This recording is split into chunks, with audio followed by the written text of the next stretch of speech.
ओम नमः सिद्धेभ्यः। जय श्री ओम नमः सिद्धेभ्यः। ओम नमः सिद्धेभ्यः। ओम जय जय जय नमोस्तु नमोस्तु नमोस्तु। नमो अरिहंताणं नमो सिद्धाणं नमो आयरियाणं नमो वज्रायाणं नमो लोयशव्यसाहूढं। मंगलम भगवान वीरो मंगलम गौतमोगणी मंगलम कुंद कुंदाद्यो जैन धर्मोस्तु मंगलम सर्वमंगल मंगल्यम सर्वकल्याणकारिकं विधानं सर्वधर्माणां जैनं जयतु शासनं जैनं जयतु शासनं जैनं जयतु शासनम्।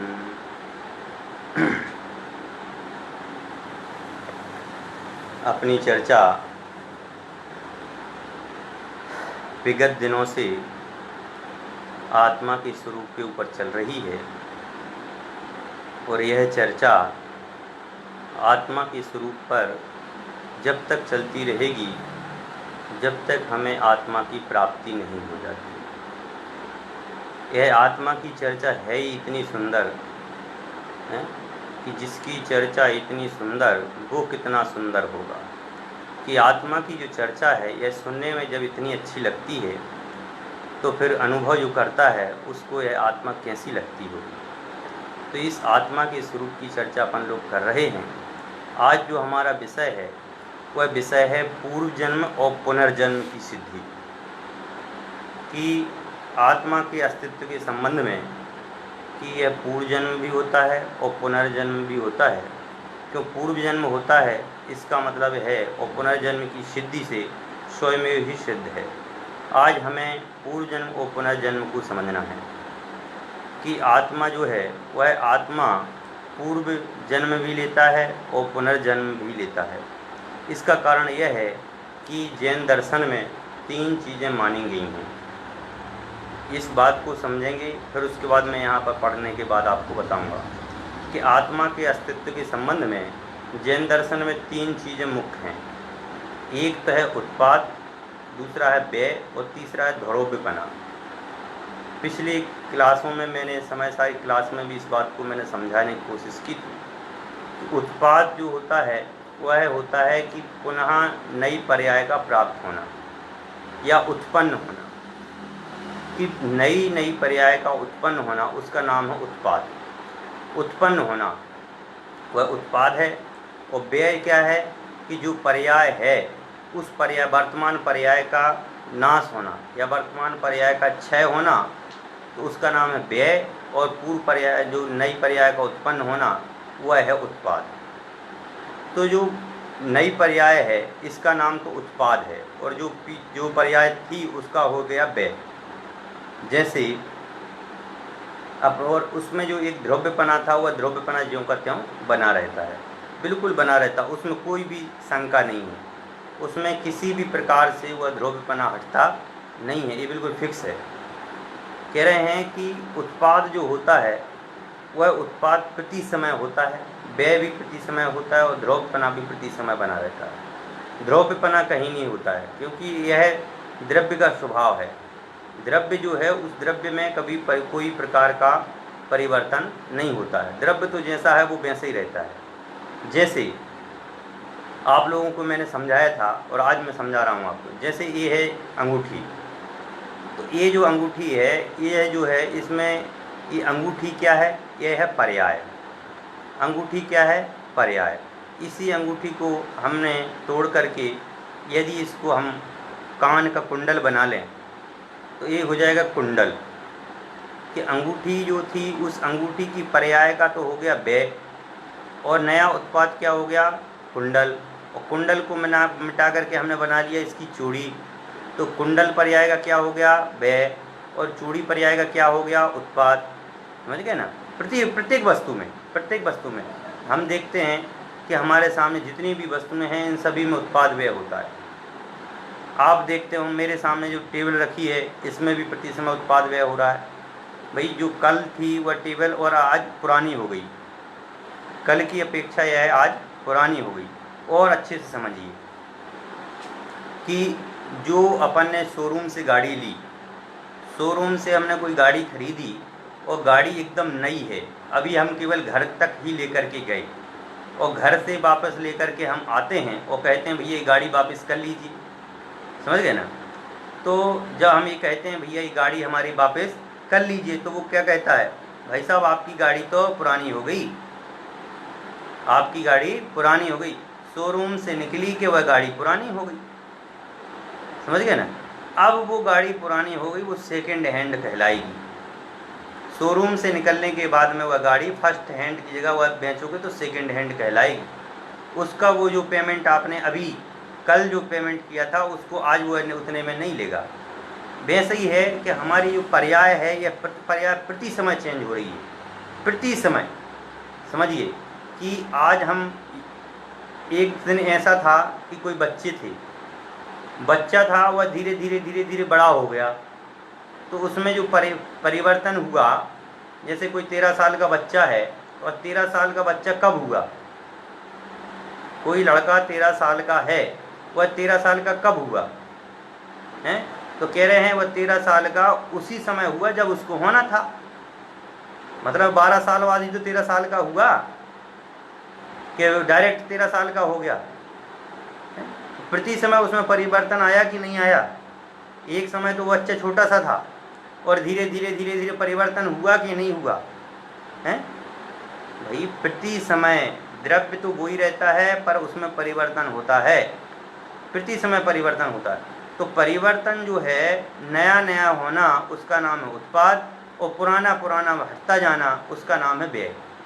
लेकिन उसमें वह रूप बना रहता है। जैसे मैंने अभी अंगूठी का उदाहरण दिया कि जो अंगूठी है, इस अंगूठी में ये अंगूठी रूप जो है ये है पर्याय, और इस अंगूठी को मिटा करके मैंने अंगूठी की जगह कुंडल बना लिया तो यह हो गया उत्पाद। लेकिन अंगूठी जो है वो है उसका हो गया व्यय, समझ गए ना। अंगूठी का तो व्यय और कुंडल का उत्पाद। लेकिन इसमें चांदी पना है वह है द्रव्य, चाहे वह कुंडल रूप में हो और चाहे वो अंगूठी रूप में हो, उसमें कोई परिवर्तन नहीं आता है।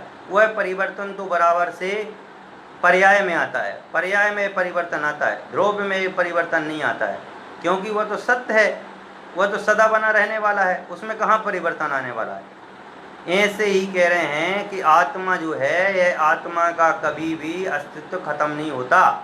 आत्मा का अस्तित्व सदा सत्ता रूप है भाई। जो वस्तु है वह वस्तु कभी भी किसी भी रूप में वह हटती नहीं। उसका तो आत्मा में जो अस्तित्वपना है यह तो उसका सामान्य गुण है कि वस्तु वह अस्तित्वपना जो है वह अस्तित्वपना उसमें रहेगा ही।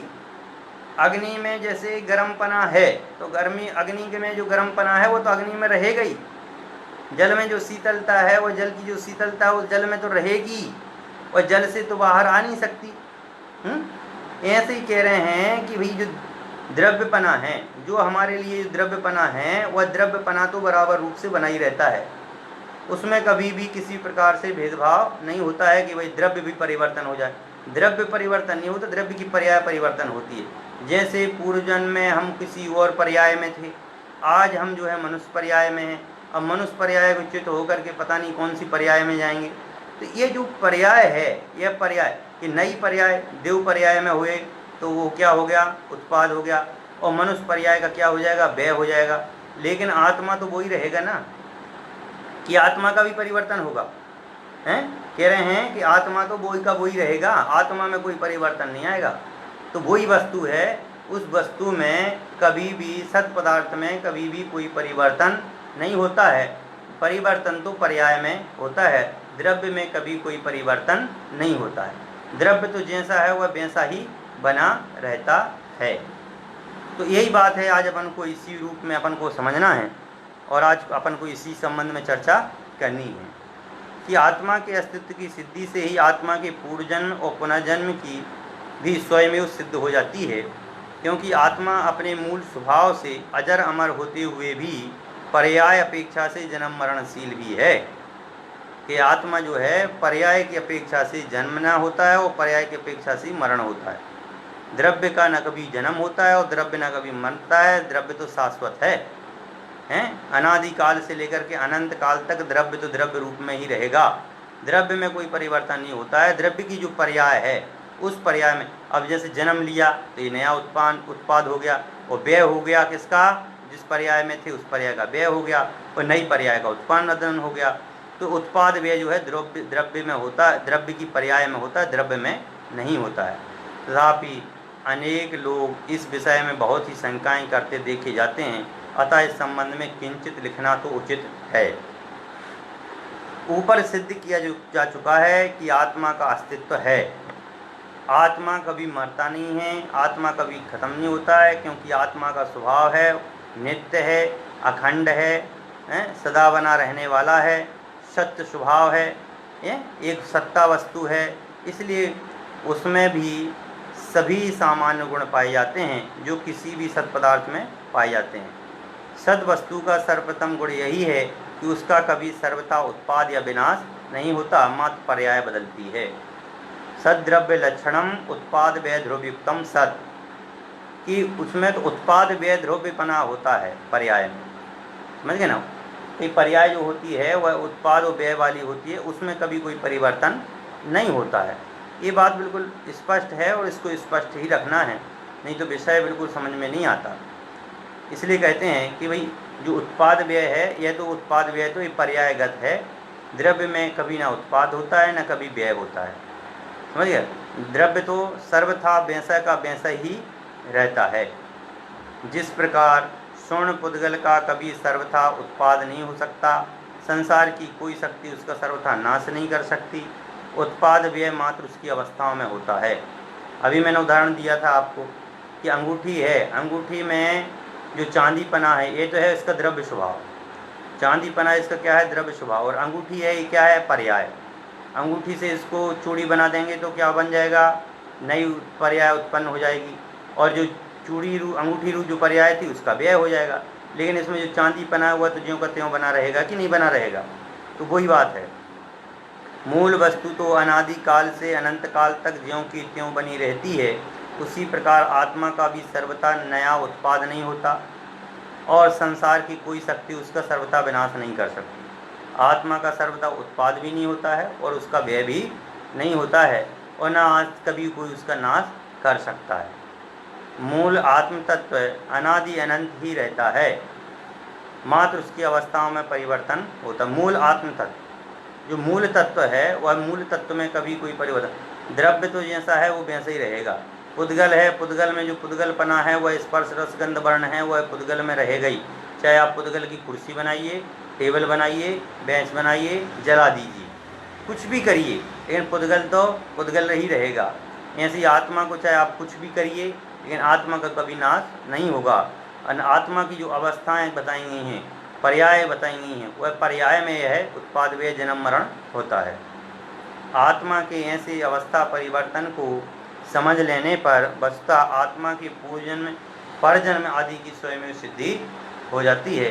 यदि आप आत्मा के अस्तित्व को समझ लेते हैं, आत्मा के स्वरूप को समझ लेते हैं कि आत्मा का वास्तविकता में क्या स्वरूप है। भाई जो उत्पाद व्यय है वो तो पर्याय में होता है, जन्म मरण तो हमारा पर्याय में होता है, लेकिन आत्मा का कभी नाश नहीं होता है। आत्मा तो जैसा है वह वैसा ही रहता है। यदि इतना समझ में आ जाए तो यह हमारे लिए कोई भी आगे का विषय समझने में कोई भी कठिनाई नहीं आएगी। यदि पूर्वजन्म परजन्म को ना माना जाए तो आत्मा का तात्कालिक अस्तित्व ही सिद्ध नहीं हो सकेगा।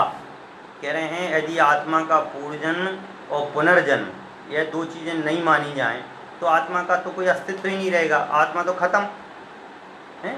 तो आत्मा का अस्तित्व कब मानोगे, आत्मा को कब अपना अस्तित्व माना जाएगा? कि आत्मा का अस्तित्व तो अभी माना जाएगा ना जब पूर्वजन्म और पुनर्जन्म दोनों बातों को सिद्ध करोगे। मैंने आपको बताया कि उत्पाद और व्यय और ध्रुव्यपना जो है वह द्रव्य का है, कि द्रव्यपना जो है वह बराबर द्रव्य में बना रहता है। द्रव्यपना वह द्रव्य से कभी खत्म होता ही नहीं है, समझ गए ना। चाहे आप लाख कोशिशें कर लीजिए, द्रव्यपना तो उसमें बना ही रहता है। बात दूसरी है कि भाई जन्म लेना क्या है, ये पर्याय है, ये उत्पाद है। और जो अपन जो इस पर्याय में थे मनुष्य, जैसे अभी अपन है मनुष्य पर्याय में, तो मनुष्य पर्याय में हैं, इस मनुष्य पर्याय में भी द्रव्य है कि नहीं है, आत्मा है कि नहीं है? आत्मा तो है। क्यों? क्योंकि हम तो पहले सिद्ध कर चुके इसमें कि जो सांस लेता है वह आत्मा है, जो देखता है जानता है वो आत्मा है। ये तो हम पिछले प्रवचन में बात कर चुके। अब तो यहाँ पर ये बात करनी है कि मैं हूँ, इस प्रकार की जो सिद्धि है, मैं कौन हूँ? मनुष्य हूँ। अब मेरा यहाँ से मरण होकर के यदि देवगति चला जाता हूँ तो देवगति का क्या हो जाएगा? हमारा उत्पाद हो जाएगा। और मनुष्य गति का क्या हो जाएगा? व्यय हो जाएगा। लेकिन आत्मा तो बोई का बोई रहेगा ना, कि नहीं रहेगा? जैसे माला है, माला में अपन ने आगे का दाना खिसकाया, एक दाना आगे लेकर लिया और एक दाना पीछे छूट गया, तो आगे का जितना भी दाना है वह दाना आगे का हम लेते जाएंगे तो पीछे का दाना वह छूटता जाएगा। तो इस बात से सिद्ध है कि भाई आत्मा की अस्तित्व है, आत्मा की सिद्धि है, आत्मा तो है। क्यों आत्मा? इसलिए है क्योंकि हम जानते देखते हैं कि चाहे हम कहीं भी किसी भी पर्याय में चले जाएं, लेकिन आत्मा तो वो का वो ही रहता है। क्योंकि यहाँ पर साइंस ने भी सिद्ध किया, आत्मा का त्रकालिक स्वभाव को साइंस ने भी सिद्ध किया। क्या कहा है? नथिंग कैन बी प्रोडक्ट और destroyed completely, it's from only change. कि भाई जो जगत में कोई वस्तु पदार्थ है वह वस्तु पदार्थ तो शाश्वत है, वह कभी नष्ट नहीं होता, उसमें उत्पत्ति व नाश होता है। समझ गए ना? उत्पत्ति और नाश कैसा? मैंने अभी उदाहरण दिया था आपको, और अच्छे से समझने की कोशिश करें। मेरे पास में क्या है? ये चांदी की अंगूठी। क्या है ये? चांदी की अंगूठी। तो चांदी क्या है? इसमें द्रव्य है। चांदी क्या है? द्रव्य है। इसको बहुत अच्छे से गंभीरता से समझना। चांदी क्या है? द्रव्य बना है इसका। तो ये चांदी है, ये द्रव्य है। अब इसको चाहे आप इसकी कान के लिए बना लीजिए, तो ये अंगूठी मिट करके कान के लिए बनाओगे तो अंगूठी का क्या हो जाएगा? व्यय। समझ गए ना? और जो कान का कुंडल क्या बन गया? उत्पाद। तो व्यय और उत्पाद ऐसे ही चलता रहता है। तो प्रति समय हर चीज़ में आप इस बात को घटाइए तो पूर्वजन्म और पुनर्जन्म ऐसे सिद्ध होंगे कि भैया कोई, साइंस ने इस बात को माना है कि कोई ना कोई तो सत्ता है, कोई ना कोई तो ऐसा पदार्थ है जिसका कभी नाश नहीं होता है। वह तो उत्पाद, उत्पन्न और विनाश तो होता है, परंतु वह चेतन तत्व है जिसका कभी नाश नहीं होता। ये साइंस ने भी स्पष्ट किया है। इसलिए पूर्व जन्म और पुनर्जन्म जो है यह इसी आधार पर है कि कोई चेतन तत्व है, उस चेतन तत्व का कभी नाश नहीं होता है। अतः इसे भी समझाया जा सकता है कि आत्माओं का जन्म मरण हम देखते हैं, समझ गए? वह सर्वथा नवीन उत्पाद या पूर्ण विनाश नहीं हो सकता। कि अपन देखते हैं कि कोई जन्म लेता है और कोई मरण को प्राप्त होता है, तो नया जन्म होता है और फिर उसका दूसरा विनाश हो जाता है। उसके आगे पीछे उन आत्माओं का किसी न किसी रूप में अस्तित्व होना चाहिए। वह पूर्वजन्म और परजन्म ही है कि आत्मा का नाश तो नहीं होता है। माला के अपन दाने खिसकाते हैं तो एक नया दाना आता है और पीछे वाला दाना छूट जाता है, लेकिन उसमें जो धागा है वह धागा क्या है? वह आत्मा है। वह धागा क्या है? कह रहे वह धागा जो है वह आत्मा है। और जो पीछे का दाना गया वह व्यय हो गया, मतलब जो मनुष्य पर्याय था उसका अभाव और जो देव पर्याय था उसका उत्पाद। लेकिन जो धागापना है वह उसमें क्या है? ध्रुवपना। उस ध्रुवपना का कभी नाश नहीं होगा। तो ध्रुवपना जो है उसका कभी नाश नहीं होता है, वही आत्मा है। समझ गए ना? जिसका कभी नाश नहीं होता है, कह रहे वही आत्मा है। केवल यह तो पर्याय में देखने में समझ में आता है कि उसका मृत्यु हो गई और उसका जन्म होगा। तो जन्म और मृत्यु जो बात है यह तो पर्यायगत है, इसलिए तो पुनर्जन्म और पूर्वजन्म सिद्ध होगा। समझ गए ना? और भी स्पष्ट करते हैं, पूर्व जन्म और परजन्म को ना मानने से कर्म सिद्धांत भी नहीं हो सकता। यदि कह रहे हैं कि यदि आप पूर्व जन्म और परजन्म को नहीं मानोगे ना तो आपको कर्म सिद्धांत भी समझ में नहीं आएगा, कर्म सिद्धांत खत्म है। यदि हम ऐसा मानते कि आत्मा अपने समस्त शुभ कर्मों का फल भोगता है तो हमें पूर्व जन्म और परजन्म को अवश्य मानना ही चाहिए। यदि आप ये मानते हो कि शुभ भाव और अशुभ भाव ये दो चीज़ें होती हैं, शुभ और अशुभ कर्म दो होते हैं, कि शुभ कर्म होता है और अशुभ कर्म होता है। इसमें कई उदाहरण भी दिए हैं, तो मैं उसको ही उदाहरण उसी को ही बोलूँगा। शुभ कर्मों को भोगते हुए इसी वर्तमान जन्म में देखा जाता है और अवश्य पुनर्जन्म होना चाहिए। देखो कई बार क्या होता है कि कोई व्यक्ति किसी एक व्यक्ति की हत्या करता है, उसे फांसी की सज़ा मिल जाती है। 2 हत्याएं करता है तो भी फांसी की सज़ा मिलती है, 5 हत्याएं करता है तो भी फांसी की सज़ा मिलती है, और 50 हत्याएं करता है तो भी फांसी की सज़ा मिलती है। यह तो न्याय नहीं हुआ ना। जब एक हत्या करने पर फांसी की सज़ा है तो फिर 50 हत्या करने पर कौन सी सज़ा होना चाहिए हैं? भाई एक हत्या करने में फांसी की सज़ा मिल गई, 5 हत्या करने पर भी फांसी की सज़ा और 50 हत्या करने पर भी फांसी की सज़ा, तो अंतर क्या हुआ? कुछ नहीं हुआ।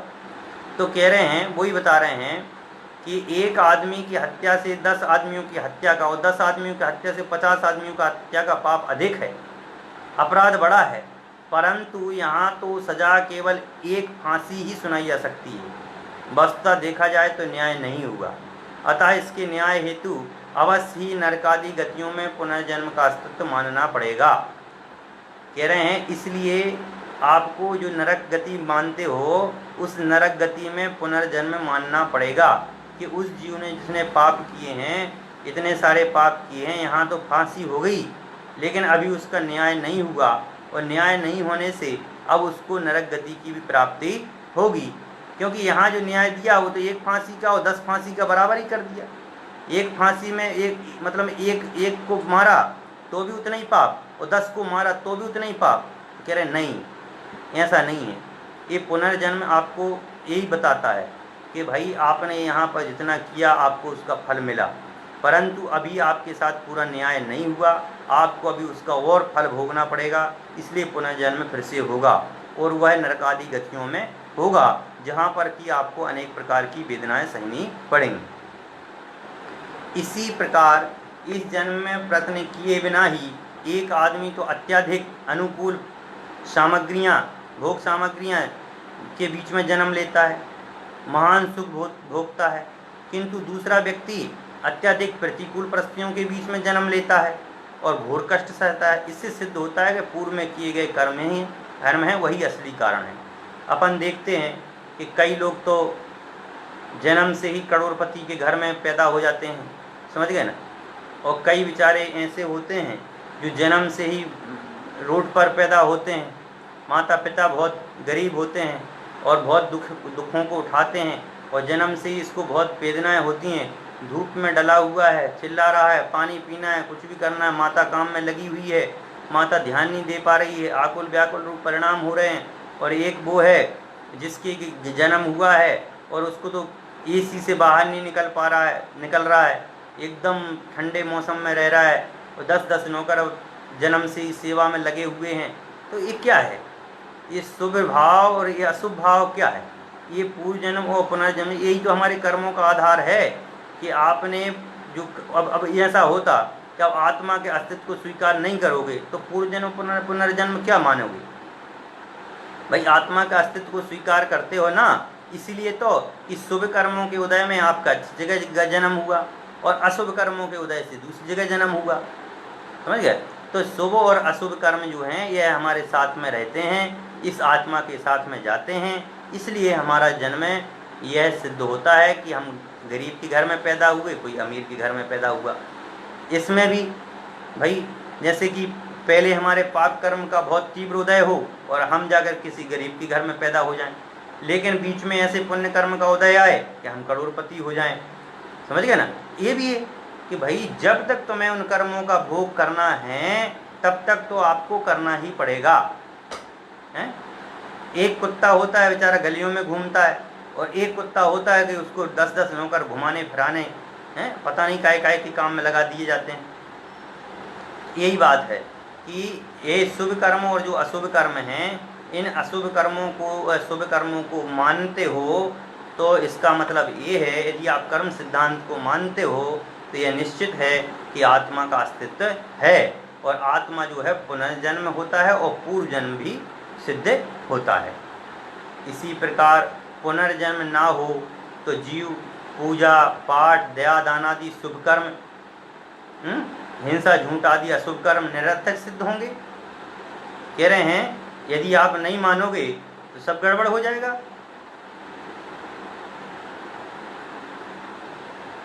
हमारे गुरुजी बोल रहे हैं हमारे सर ने भेजा है, explain very with deep knowledge in every lecture, good going dear Veerjan, I am always listening you. Thank you sir. मैं तो बराबर रूप से आप लोगों के कारण से ही बोल लेता हूँ, हैं। हमारे लिए तो आप सभी गुरुजनों का ही आशीर्वाद है, इसलिए आप लोगों के कारण से ही मैं ये सब सीखता हूँ और बोलता भी हूँ। बहुत बहुत धन्यवाद।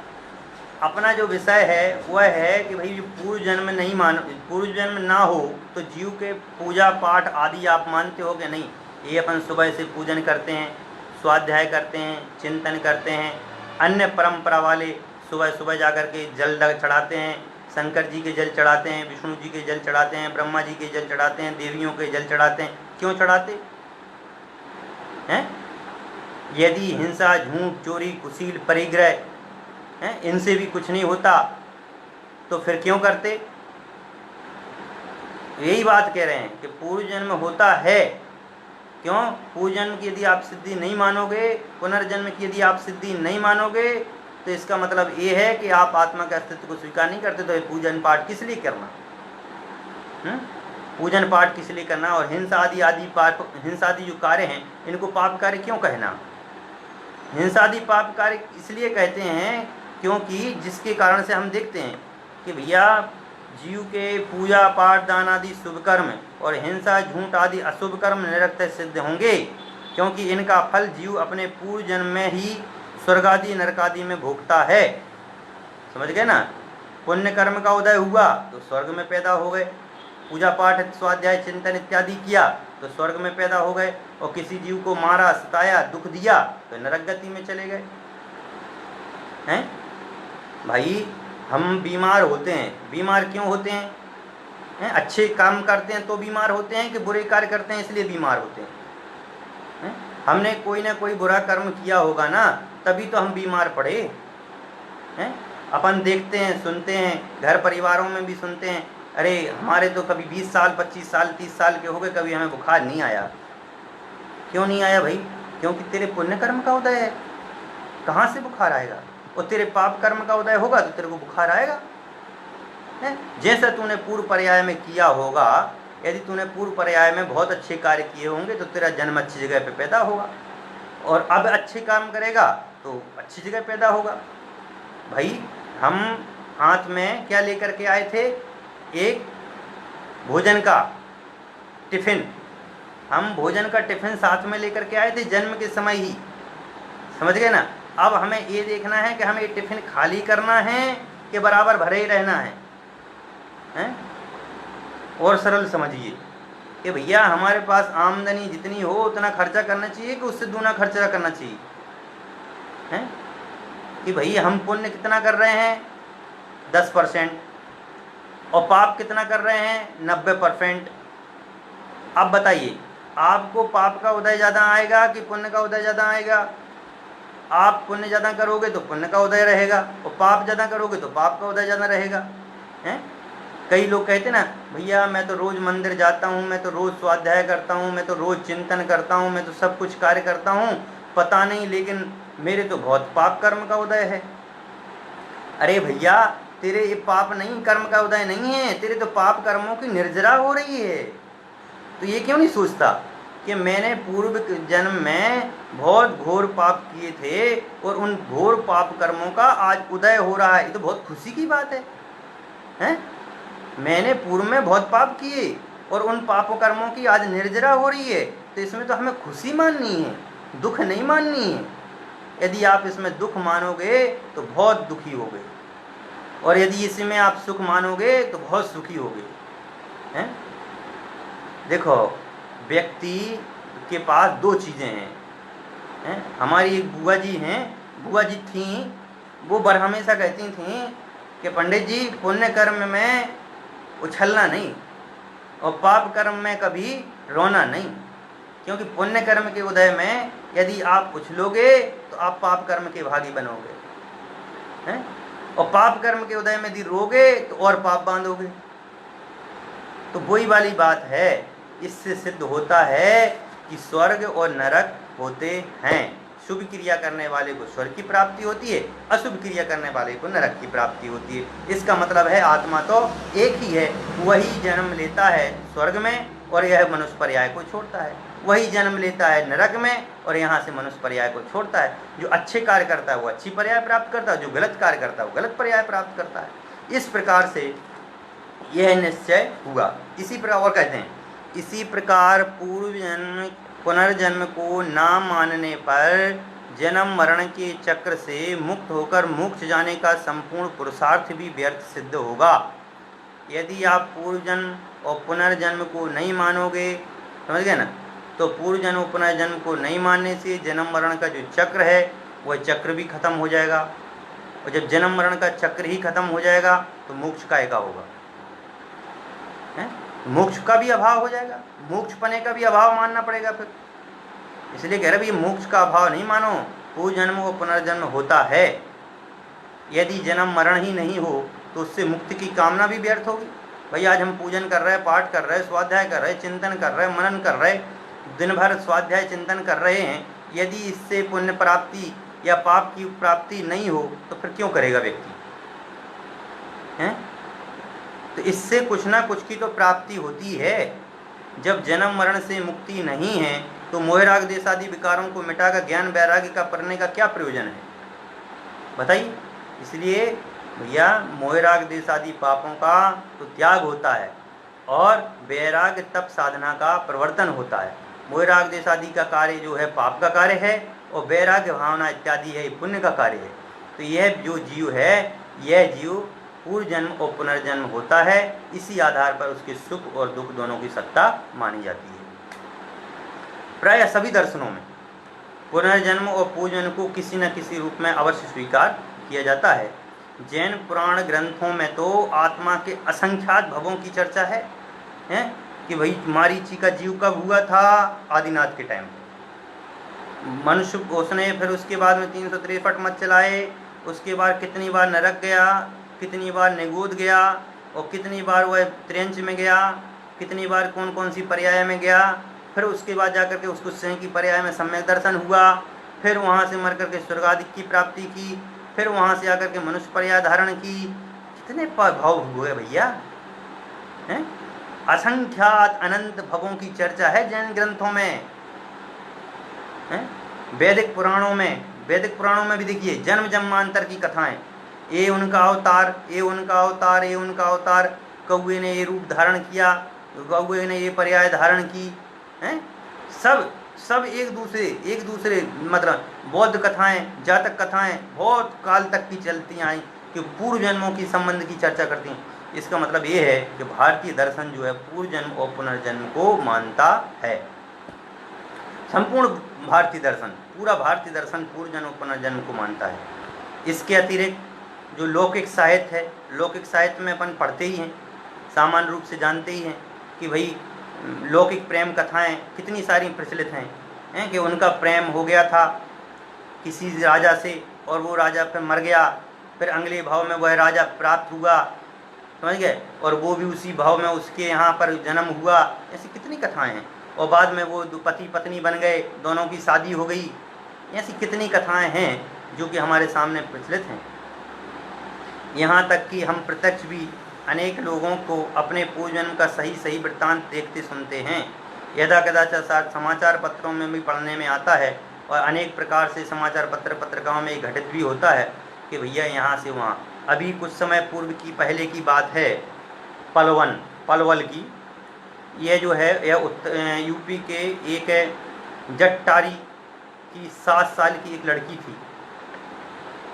पलवल उत्तर प्रदेश में एक जट्टारी था, उसकी 7 साल की लड़की थी आरती, और उसका पुनर्जन्म हुआ था। उसने दावा किया कि पिछले जन्म में वह वहीं के गांव के पास में ही फुलवाड़ी में रहती थी, और उसका नाम था रिसाली। क्या नाम था? रिसाली। इसी बच्ची को देखने के लिए लोगों का तांता लगा हुआ था। आरती के पिता हरि कृष्ण कहते हैं कि जब वे बेटी ने होश संभाला है, वह खुद को रिसाली बताती है कि जब से लड़की ने होश संभाला, जब से ये बोलती है मेरा नाम तो रिसाली है, मेरा नाम आरती नहीं है, मैं तो रिसाली हूँ। जब 7 साल की हुई तो फुलवाड़ी खबर भेजी, पता चला कि वहाँ रिसाली नाम की वृद्धा 11 साल पहले 85 साल की उम्र में मौत हो गई थी। संदेश पाकर के उनका बेटा रंजीत घर आया, मतलब जो रिसाली अम्मा जी ख़त्म हुई थी उनका बेटा वो आरती के पास में आया और आरती ने उसको देखते ही पहचान लिया और घर परिवार की वह बातें करने लगी। आरती को फुलवाड़ी गांव लाया गया, उसने घर से काफ़ी पहले छोड़ दिया गया लेकिन उसे पुराना घर पहचान लिया। जहाँ वह रहती थी वह घर पहचान लिया। इसी प्रकार एक दो अनेक घटनाएं भी प्रायः हर माह की हर विविध समाचार पत्रों में पढ़ते हैं कि इससे भी पूर्व जन्म पुनर्जन्म की सिद्धि होती है कि भाई उनको अपने पूर्व जन्म की याद आ गई, समझ गए ना। तो ये सिद्धि होती है कि भाई हाँ होता है पुनर्जन्म पूर्व जन्म और पुनर्जन्म को नहीं मानने के पीछे एक तर्क प्राय यह दिया जाता है कि पूर्व जन्म था तो हमें उसका स्मरण होना चाहिए। कई लोग कहते हैं कि भैया पूर्व जन्म था तो हमें स्मरण क्यों नहीं है, पूर्व जन्म था तो हम क्यों नहीं उसको भूल कैसे गए हैं। जैसे बचपन की घटनाओं का बचपन बीत जाने पर स्मरण रहता है, यदि पूर्व जन्म था तो आज हमें स्मरण क्यों नहीं है। कह रहे हैं कि हमें कई बातें जो हैं बचपन की हमें याद रहती हैं, सभी बातें तो याद नहीं रहती पर कुछ बातें जो हैं हमें बचपन की आज भी याद रहती हैं। ऐसे हमें पूर्व जन्म की भी याद रहना चाहिए। इसका समाधान यह है, आज हमारा मानस पटल केवल उन्हीं घटनाओं को याद रख पाता है। आज हमारा जो मानस पटल है उन्हीं घटनाओं को याद रख पाता है जो उसकी ऊपरी सतह पर होती है, गहराई बैठी बातों को याद नहीं कर पाता। बचपन की सारी बातें हमें बाद में कहाँ याद रह पाती हैं। बोलो बचपन में हमने क्या क्या किया था किसी को याद है? भूल जाते हैं। माता का स्तनपान आदि के अनेक प्रसंग हैं कि माँ का दूध पिया था, पता ही नहीं है कब पिया था।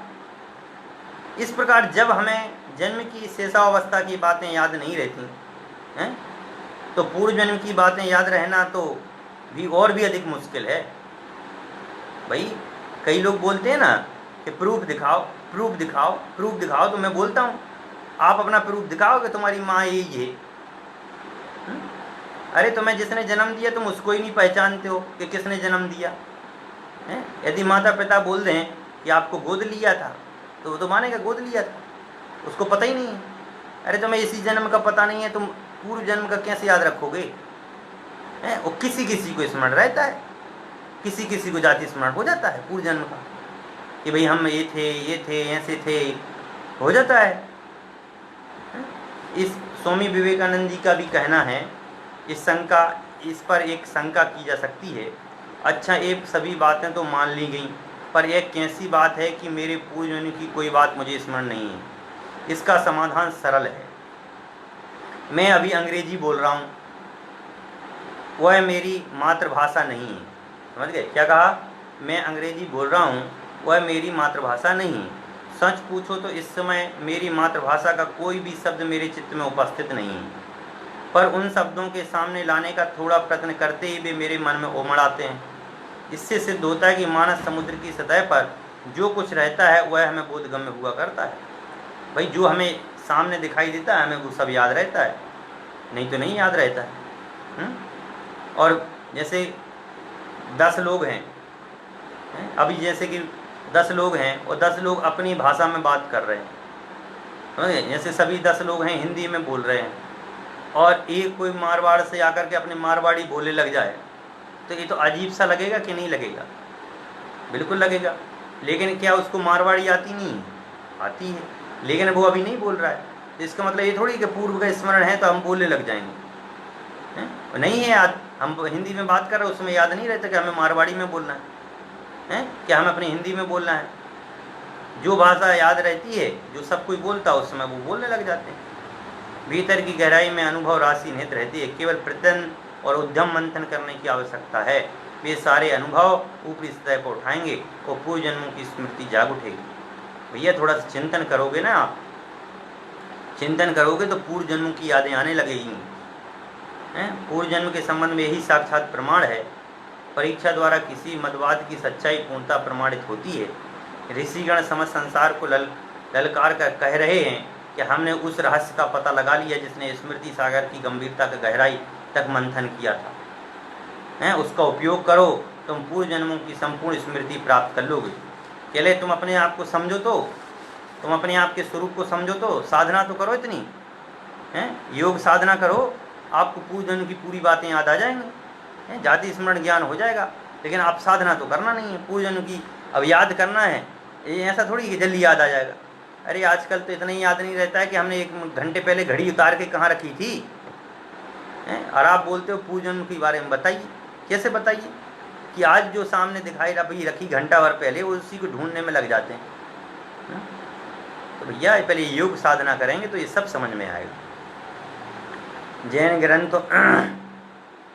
जैन ग्रंथों में अनेक जन्म जन्मांतरों का न केवल उल्लेख प्राप्त होता है, अपितु जन्म धारण की पूरी प्रक्रिया का भी विस्तार पूर्वक वर्णन उपलब्ध है, जो संक्षिप्त में इस प्रकार है। जब कोई जीव एक शरीर को छोड़कर दूसरा शरीर धारण करता है, क्या कहा कि जब कोई जीव एक शरीर को छोड़ करके दूसरा शरीर धारण करता है, इस बीच की स्थिति को कहते हैं विग्रह गति। क्या कहते हैं? विग्रह गति। और विग्रह का अर्थ होता है शरीर, नवीन शरीर प्राप्त करने के लिए जो गति की जाती है उसे विग्रह गति बोलते हैं। मतलब एक जो नया शरीर धारण करने के लिए अपन जो गति करते हैं, इस पर्याय को छोड़ करके दूसरी पर्याय ग्रहण करने के लिए अपन जो भी गति करते हैं उसका नाम है विग्रह गति। जिन जीवों को संसार चक्र से मुक्त हो जाना है, पुनर्जन्म धारण नहीं करना है, वे तो सीधे ऊपर जाकर एक समय काल की सबसे सूक्ष्म इकाई, जो सेकंड ही नहीं नैनो सेकंड भी से भी बहुत छोटी बतलाई गई है, में जाकर स्थित हो जाते हैं। और पुनः शरीर धारण करना है, वे सर्वप्रथम सीधे ऊर्ध्वगमन करते हैं, उसके बाद जहाँ अगला जन्म धारण करना है उस 90% के कोण में मुड़कर एकदम सीधे जाते हैं, टेढ़े मेढ़े नहीं। देखो यहाँ पर दोनों जीवों के बारे में बता रहे हैं। एक तो विग्रह गति क्या होती है कि जैसे जिसको अब जन्म नहीं लेना है, अब दोबारा जन्म नहीं लेना है, समझ गए? वीरेंद्र भैया ध्यान सुनना, वीरेंद्र भैया के लिए बता रहे हैं, ठीक है ना? कि देखो जैसे किसी को जन्म लेना है, अब जैसे यहाँ पर है, यहाँ से यदि उसको जन्म लेना है और वह सिद्ध हो रहा है या मुक्त जीव है, तो वह यहाँ से जन्म लेगा और सीधे सिद्ध शिला में यहाँ पर जन्म लेगा। यहाँ से निर्माण यहाँ से होगा तो यहीं जन्म लेगा, यहाँ से यहाँ नहीं लेगा या यहाँ नहीं लेगा। बिल्कुल जहाँ उसने जन्म मृत्यु हुई है, उस जहाँ से मृत्यु हुई उससे बिल्कुल सीधे, मृत्यु का मतलब जहाँ से वह निर्माण को प्राप्त हो रहा है उस स्थान से बिल्कुल सीधे वहाँ सिद्ध शिला में जाकर के ठहरेगा। लेकिन मनुष्य का क्या है कि मनुष्य जो है 2 मोड़ें भी लेता है और 3 मोड़ भी लेता है।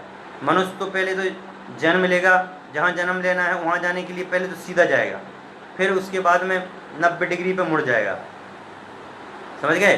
फिर वो सीधा उस स्थान पर चला जाएगा।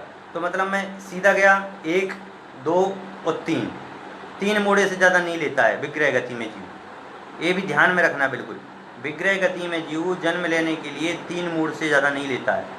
मतलब मैं यहाँ जैसे ए है तो एक तो ये हो गया एंगल, यहाँ से जन्म लिया सीधे जाएगा तो सिद्ध भगवान बन जाएगा। यहाँ से यहाँ मुड़ा तो यहाँ पर भी जन्म ले सकता है एक मोड़ पे, और दूसरे मोड़ पर भी वह जन्म ले सकता है। यहाँ से ऐसा हो जाएगा तो तीसरा मोड़ हो गया और वहाँ पर वह जन्म ले सकता है, समझ गया? और तो जो संसारी है वो तो 1 से 2 मोड़ ले लेता है, परंतु जो सिद्ध जीव है वह मोड़ नहीं लेता है, वो सीधे ही जन्म लेता है और वह सिद्ध हो जाता है। ये संसारी प्राणी 1, 2, 3 मोड़ लेता है।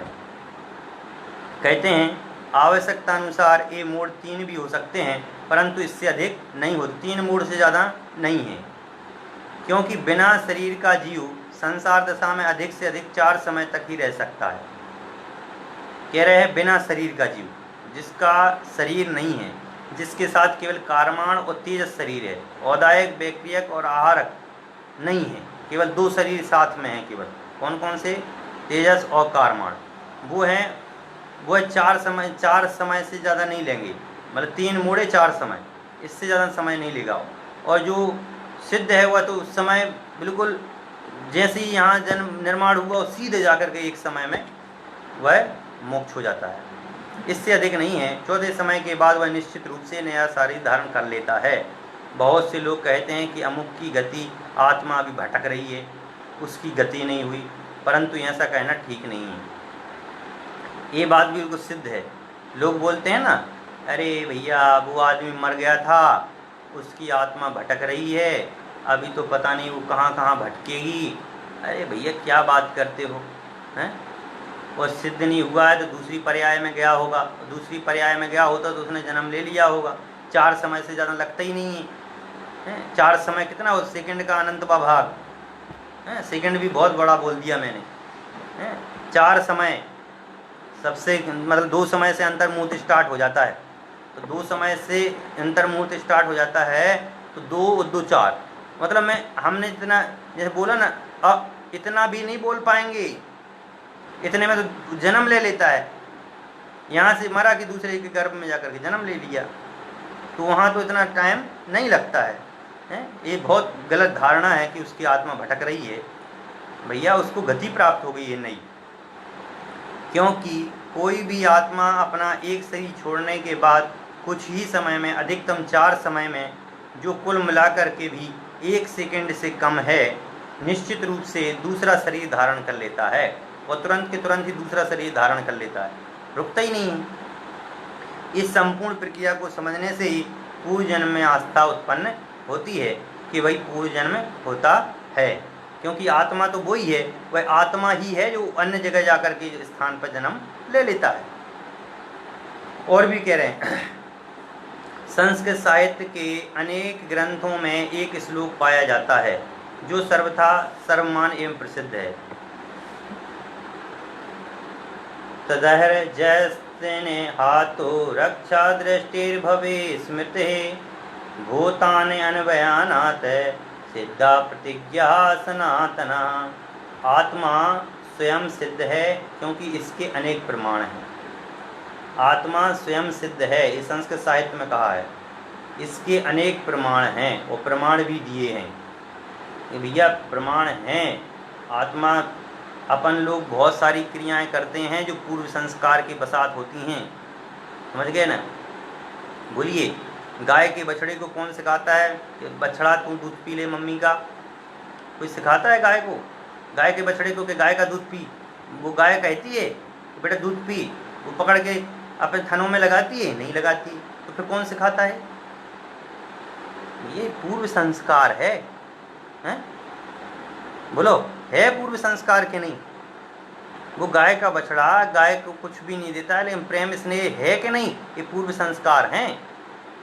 ऐसे कितने तर्क दिए हैं यहाँ पर संस्कृत साहित्य में, वो पढ़ के सुनाता हूँ मैं आपको। तत्काल उत्पन्न हुआ बालक स्तनपान की इच्छा करता है, उसकी यह इच्छा अनादिकालीन पूर्व संस्कार बस ही होती है।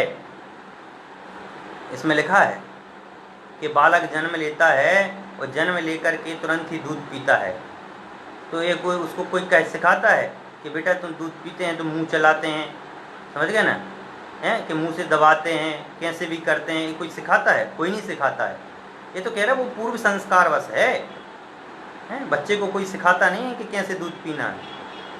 व्यंत्र आदि देखे जाते हैं जो अपने और दूसरों के पूर्वजनों को बताते रहते हैं। कई बार अपन देखते भी हैं कि भैया भूत होता है, व्यंतर आने भूत, तो कई बार भूत होते हैं जो बताते भी हैं कि भैया ऐसा है कि हमारे बच्चे का ध्यान रखना, कहते भी हैं ऐसे से ऐसा कार्य करना या ऐसे से ऐसे कार्य करना। व्यंतर होते हैं, कई बार व्यंतर होते हैं जो दूसरों से बदले भी लेते हैं, दूसरों को परेशान भी करते हैं, तो करते हैं। इसका मतलब पूर्व जन्म तो हो गया उनका, मतलब वो आत्मा भटक तो नहीं रही, वो व्यंतर की पर्याय में पहुंच गया, उसका अस्तित्व तो है। नहीं तो वो भूत क्यों आता, वो भूत क्यों बोलता आपसे, हैं? इसका मतलब है कि वो पर्याय सिद्ध है, और पर्याय में बिल्कुल है कि वो जीव है। अनेक मनुष्यों को भी अपने पूर्वभाव का स्मरण होता देखा जाता है, जो जांच करने पर सत्य भी होता है।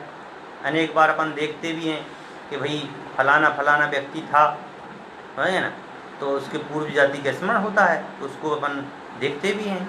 आत्मा कोई पृथ्वी आदि पंचभूतों से बना नहीं है, अपितु चेतन सनातन वस्तु है।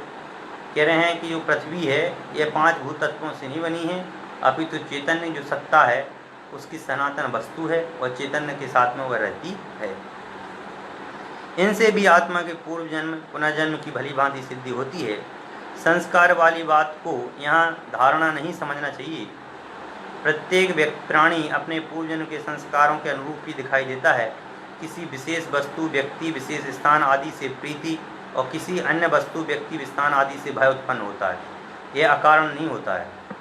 कह रहे हैं कई बार लोग पानी से डरते हैं, समझ गए? तो पूरे में कोई ना कोई पूर्व संस्कार घटना है। कोई किसी चीज़ से डरता है, कोई किसी चीज़ से डरता है, ये पूर्व संस्कार हैं। कोई व्यक्ति, स्थान, वस्तु आदि से डरते हैं तो ये पूर्व संस्कार के कारण से डरते हैं, क्योंकि पूर्व में उनके साथ में ऐसी घटना कहीं घटित हुई होगी। हैं, किसी को गाड़ी में तेज चलने में मज़ा आता है, कोई पीछे बैठा हो तो कहते भैया भैया सीधा चला, धीरे चला, उसके साथ कोई ना कोई संस्कार प्यारे घटित हुआ होगा, समझ गए ना? वही वाली बात है। सामान्य परिस्थितियों में उत्पन्न अनेक पुरुषों में से एक व्यक्ति का मन चित्रकला में अधिक लगता है, दूसरा युद्ध कला में और तीसरा काव्य कला में, है कि नहीं? सभी व्यक्ति का माइंड अलग अलग होता है। कोई चित्रकला में है, कोई किसी में है, कोई साइंस पढ़ रहा है, कोई मैथ पढ़ रहा है, कोई संस्कृत पढ़ रहा है, कोई प्राकृत पढ़ रहा है, कोई उर्दू पढ़ रहा है, कोई सब्जेक्ट पढ़ रहा है, हैं? तो ये सब क्या है? ये सब पूर्व संस्कार के कारण से हैं और पूर्व संस्कारों के कारण से ये सारी घटनाएं घटित होती हैं। समान परिस्थितियों में उत्पन्न अनेक पुरुषों से एक व्यक्ति का मन चित्रकला में लगता है, युद्ध कला में लगता है, काव्य कला में लगता है, ये पूर्व संस्कार के कारण हैं। इसी प्रकार एक पुत्र माता की प्राणपन से सेवा करता है। एक पुत्र जो होता है बिल्कुल माता के लिए बिल्कुल समर्पित होता है, ये मेरी माँ है बस, समझ गए? एक पुत्र जो होता है वह माँ की हत्या कर देता है, यह भी अकारण नहीं हो सकता। भाई पहले की कोई ना कोई घटना है जिसके कारण उसने हत्या की है, समझ गए ना? बिना कारण की कौन हत्या करेगा? इसमें भी पूर्वजन्म के संस्कारों की भूमिका है। इतना ही नहीं, कभी कभी तो जन्मजात विरोधी जीव भी मित्रवत अनुराग रखते देखे जाते हैं। कभी कभी आपने देखा होगा कि दो बिल्कुल दुश्मन, समझे, चूहा बिल्ली हैं, कई बार दोनों दोस्त बन के घूमते हैं। चूहा बिल्ली को नहीं खा, बिल्ली को चूहा खाती नहीं है। भाई बिल्ली कई बार कुत्ता बिल्ली दोस्त रहते हैं। तो पूर्व के संस्कार हैं लेकिन नहीं काटते हैं एक दूसरे को। जो पूर्व जन्म के संस्कारों का ही प्रतिफल होता है। नव भारत टाइम्स दिल्ली दिनांक 12 फरवरी 2008 में प्रकाशित चित्र। ये चित्र देखिए, इस चित्र में देख रहे होंगे आप कि एक जो है एक डॉग है और उसके ऊपर बंदर बैठा हुआ है, हैं? ये क्या है? ये पूर्व संस्कार वसात है, ये पूर्व संस्कार के कारण से ऐसा है, हैं? स्वामी विवेकानंद ने तो जीव संस्कार प्रवृत्तियों को विज्ञान संगत भी कहते हैं। वे लिखते हैं कि पूर्णतया विज्ञान संगत है, क्योंकि विज्ञान कहता है कि प्रवृत्ति या स्वभाव अभ्यास से बनता है और अभ्यास बारंबार अनुष्ठान का फल है। बिना अभ्यास के कोई भी चीज़ नहीं होती है, यह अभ्यास बारंबार करने से होता है। इस प्रकार एक नवजात बालक की स्वाभाविक प्रवृत्तियों का कारण बताने के लिए पुनः अनुष्ठित पूर्व कर्मों को आवश्यक मानना जाता है। चूँकि वर्तमान जीवन में इस स्वभाव की प्राप्ति नहीं हो गई, इसलिए वो पूर्व जन्म से ही उसे प्राप्त है। कह रहे हैं कि कई चीज़ें जो हैं उसको पूर्व जन्म से ही होती हैं, संस्कार बस होती हैं, इस जन्म की नहीं प्राप्त हो ऐसा कुछ भी नहीं है। भारतीय वाङ्मय के सर्वाधिक विख्यात भगवत गीता में आत्मा के जन्म मरण को वस्त्र परिवर्तन की उपमा देकर के बताया है कि जिस प्रकार कोई मनुष्य पुराने वस्त्र छोड़कर के नए वस्त्र धारण कर लेता है, उसी प्रकार आत्मा भी पुराने शरीर को छोड़कर के नया शरीर धारण करता है। कि कई अपन देखते हैं कि यह आत्मा जो है ये नए कपड़े और पुराने कपड़ों के बाद समान बताया है, यह गीता में कहा गया है। अध्याय 2 के 22वें श्लोक में कहा, क्या कहा? वंशांसी जीर्णानि यथा विहाय नवानि गृह्णाति नरोपराणि तथा शरीराणि विहाय जीराण्यानि संज्ञानि नवानि देहि। कि भैया यह जो है, यह शरीर जो है, ये कपड़ों की भांति है कि नए कपड़े छोड़ करके पुराने कपड़े छोड़ करके नए कपड़े धारण करना, यह शरीर तो वही है। प्रतीत होता है कि शरीर को वस्त्र की उपमा देने की परंपरा भारतीय वाङ्मय में अत्यधिक लोकप्रिय रही। अनेक विद्वानों ने भली भांति पूर्वक इसको स्पष्ट रूप से कहा भी है। आचार्य पूजपाद स्वामी ने भी कपड़ों की अनेक रूप में उपमा दी है। समाधि तंत्र में 63 से 66 गाथा तक बहुत रूप से इन्होंने वर्णन किया है। भारतीय संस्कृति में मृत्यु के लिए जितने भी पर्यायवाची शब्द प्राप्त होते हैं वह शब्द मतलब इसी बात को दृष्टांतवत देते हैं कि भाई नया नहीं है, मतलब आत्मा नहीं मरता है। मतलब आप जितने भी मरण शब्द हैं उन मरण शब्दों का सबका इसमें लिखा हुआ है कि जितने भी मरण शब्द हैं उन मरण शब्दों को स्पष्ट रूप से कहा गया है कि जैसे स्वर्गलोक, स्वर्गलोक का मतलब क्या है, अब वह आत्मा यहाँ न रहकर स्वर्गलोक में निवास करेगा। कहते ना कि भैया स्वर्गवास हो गया, स्वर्गवास मतलब मैं अब जो अब यहाँ रह रहा था अब वह व्यक्ति अब यहाँ नहीं है, अब कहाँ रहेगा, वो स्वर्ग में वास करेगा। मतलब में क्या है कि आत्मा का जो शरीर जो शरीर यहाँ था अब वह शरीर छूट गया है, अब वह कहाँ जा रहा है, स्वर्गवास। दूसरा कहते हैं अपन परलोक गमन हो गया, कि भाई दूसरे लोक में चला गया। तो दूसरे लोक में चला गया तो ये थोड़ी है कि मर गया है, कि वही व्यक्ति यहाँ से वहाँ चला जाए, समझ गए। तो इसके मतलब ये थोड़ी है वो मर गया है, अरे वो गया है, तो वही बात है कि वह आत्मा दूसरे लोक में चला गया तो उसका मतलब में परलोक हो गया। निधन, अतः अब दुनिया के जो घर मकान आदि थे उन धन से रहित हो गया, कि अब वह आत्मा जो है धन से रहित हो गया, जैसे निधन हो गया। देहांत, देह का अंत हो गया, जो देह का जो संयोग था ना आज तक इस देह के संयोग का अंत हो गया तो देहांत हो गया। देहावसन, कि देह के संयोग का अवसान अंत हो गया, कि आज तक शरीर का संबंध था और वो संबंध टूट गया इसलिए देहावसन भी बोल देते हैं। गुजर गए, गुजर गए का मतलब क्या, अब वहाँ यहाँ से आगे चले गए, गुजर गए हैं, अपन बोलते ना वो गुजर गए, अभी अभी गुजरे हैं, तो मतलब चले गए, आगे चले गए। प्राणांत, प्राणों का अंत, कि जो 10 प्रकार के प्राण हैं उन 10 प्राणों का अंत हो गया, अब दूसरी जगह जन्म होगा। मृत्यु, मृत्यु किसे कहते हैं कि अब उसकी संयोगी पर्याय के प्राणों का नाश हो गया, जिसको अभी तक इस संयोगी पर्याय जो दिख रही थी, ये जो मनुष्य आकृति दिखाई दे रही थी अब वह मनुष्य आकृति नहीं रही।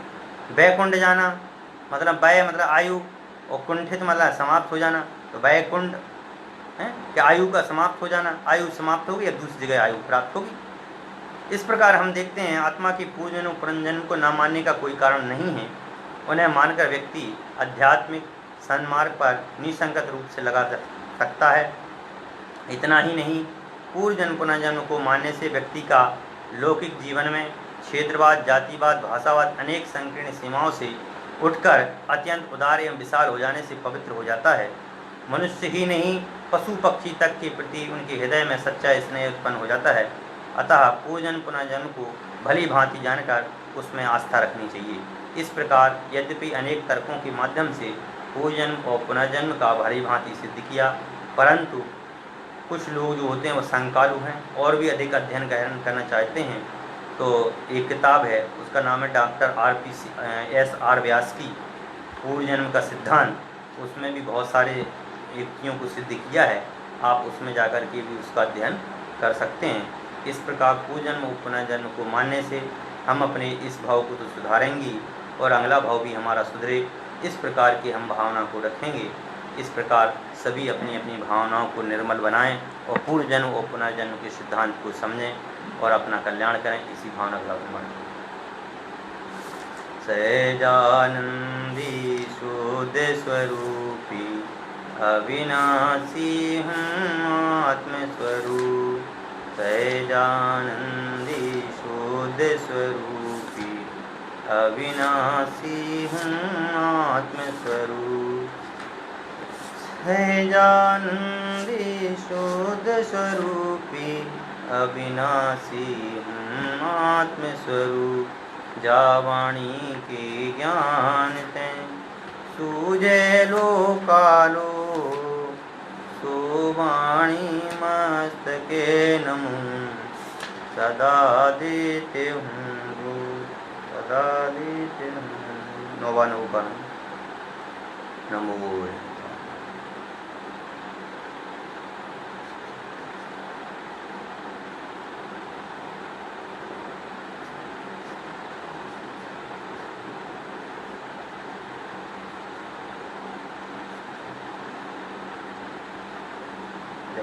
पंच परमेष्टि भगवान। बोले द्वादशांग जनवाणी माता की जय। बोले समस्त वितरागी संतों की जय। बोले जैन धर्म की जय।